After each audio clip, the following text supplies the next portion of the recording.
আসসালামু আলাইকুম। নাজমাস রসইঘরে আরও একটা রেসিপি দেখার আমন্ত্রণ জানাচ্ছি। আজ আপনাদের সাথে শেয়ার করব ভিন্ন স্বাদে ইলিশ মাছ রান্না। তাহলে চলুন, কি কি লাগবে। এখানে 1.5 কেজি ওজনের একটা ইলিশ মাছ নিয়েছি, আর নিয়েছি হাফ কাপ টক দই, হাফ কাপ সাদা সরিষা কাঁচামরিচ বাটা, হাফ কাপ পেঁয়াজ বাটা, 1 টেবিল চামচ করে হলুদ মরিচ, স্বাদ মতো লবণ, আর নিয়েছি কাঁচামরিচ। তাহলে চলুন, কথা না বাড়িয়ে মূল রেসিপিতে চলে যাই। চুলায় একটা ফ্রাই প্যান বসিয়ে প্রথমে আমি দিয়ে দিলাম হাফ কাপ সরিষার তেল, আর এখন দিয়ে দিব হাফ কাপ রান্নার তেল। আপনারা চাইলে পুরাটা সরিষার তেল দিয়ে করতে পারেন।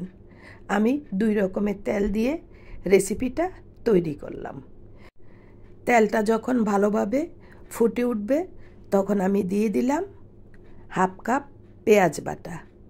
পেঁয়াজ বাটা দিয়ে 2 মিনিট আমি ভালোভাবে ভেজে নিব, পেঁয়াজের কাঁচা গন্ধ দূর হওয়া পর্যন্ত। দিয়ে দিলাম হাফ কাপ সাদা সরিষা আর কাঁচামরিচ বাটা। সব সময় খেয়াল রাখতে হবে সরিষা বাটার সাথে কাঁচামরিচ দিতে হবে, না হয় সরিষা বাটা তিতো লাগবে। আর আমি এখানে সাদা সরিষা নিয়েছি, আপনারা চাইলে কালো সরিষাও নিতে পারেন। সরিষা বাটাটাকে আমি ভালোভাবে তেলের মধ্যে ভেজে নিয়েছি। এখন আমি দিয়ে দিব 10 থেকে 12টা ফালা করা কাঁচামরিচ। ঝালটা আপনারা আপনাদের ইচ্ছা মতো করে নিতে পারেন। আরও 2 মিনিট আমি তেলের মধ্যে ভেজে নিব। চুলা কিন্তু মিডিয়াম হিটে রেখেছি। এখন দিয়ে দিব 1 টেবিল চামচ করে হলুদ মরিচ পাউডার আর স্বাদ মতো লবণ দিয়ে আবারও আমি মিনিট খানিক তেলের মধ্যে গুঁড়ো মশলাটাকে ভেজে নিব। তবে লক্ষ্য রাখতে হবে মশলা যেন পুড়ে না যায়। এখন আমি দিয়ে দিলাম হাফ কাপ গরম পানি। পানিটা দিয়ে ভালোভাবে মশলাটাকে আমি মিশিয়ে নিব। আর আমি মশলাটাকে ভালোভাবে তেলের মধ্যে ভেজে নিব। ভাজতে ভাজতে যখন মশলার উপরে তেল বেশি উঠবে তখন আমি দিয়ে দিব টক দই। আমি হাফ কাপ টক দই ভালোভাবে ফেটিয়ে নিয়েছি। এখন ফেটানো টক দইটা দিয়ে দিলাম। দিয়ে সব কিছু ভালোভাবে 3 থেকে 4 মিনিট কষাতে হবে। ভালোভাবে কষানোর পর সুন্দর একটা গ্রেভি তৈরি হবে। প্রিয় ভিউয়ার্স, কে কোথা থেকে আমার রেসিপি দেখছেন জানাতে পারেন। আমি পরবর্তী রেসিপিতে ভিডিওতে আপনাদের নামগুলো বলে দিব। মশলা কষানো হয়ে গিয়েছে।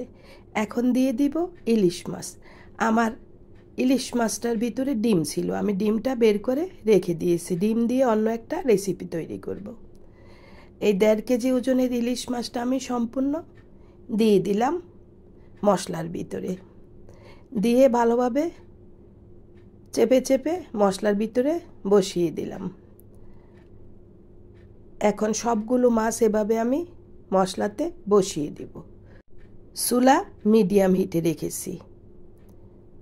এখন আমি মাছগুলোকে ভালোভাবে ফ্রাই প্যানের মধ্যে মশলার মধ্যে দিয়ে ঢাকা দিয়ে রেখে 2 মিনিট রান্না করব। তবে খেয়াল রাখতে হবে ইলিশ মাছ একটা নরম মাছ, তাই এই মাছটাকে বেশি ঘাটাঘাটি নাড়ানাড়ি করা যাবে না। জাস্ট 2 মিনিট শুধু আমি এভাবে মিডিয়াম হিটে ঢাকা দিয়ে রান্না করে নিলাম। আর মাছের 1 পিঠ সিদ্ধ হয়ে মশলা ঢুকে যাবে এভাবেই রাখলে।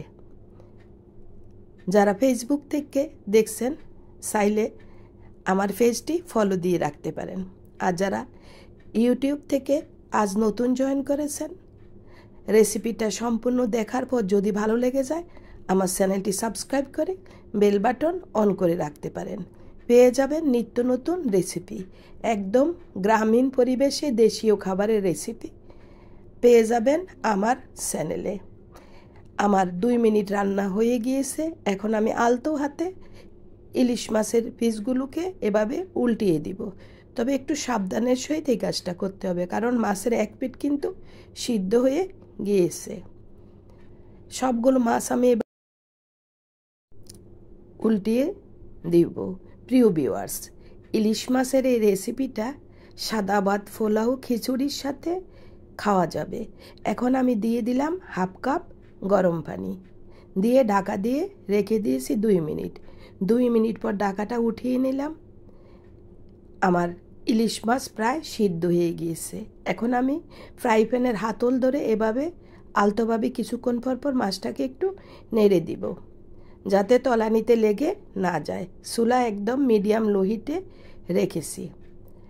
3 মিনিট এভাবে রান্নার পর আমার ইলিশ মাছের রেসিপি তৈরি।